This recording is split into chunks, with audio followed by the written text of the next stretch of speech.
One of the non-pharmaceutical measures recommended by the PTF to contain the spread of COVID-19 in line with global practice is the use of hand sanitizers. Ordinarily, that ought to stimulate local production because of increased demand. However, we regret to inform you that following a survey conducted by the Nigeria Institute for Pharmaceutical Research and Development, NIPRID, 63% of alcohol-based sanitizers in Abuja do not have NAFDAC registration numbers. The Presidential Task Force appeals to the patriotic spirit of Nigerians and requests that they should desist from manufacturing substandard goods which could further endanger our unsuspecting Nigerians who innocently purchase them. With fatality rate of COVID-19 in Nigeria put at 2.1% so far, senior citizens remain at high risk of contracting the virus.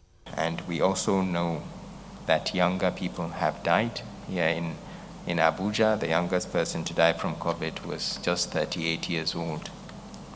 So we are all at risk. COVID-19 must not be trivialized, and all citizens must care for themselves, their families, and each other.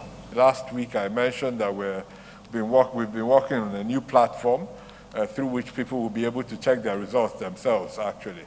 And that platform is nearly ready. We'll also be looking at what other policies or framework can be put in place as far as coronavirus is concerned and the contamination of the air we breathe.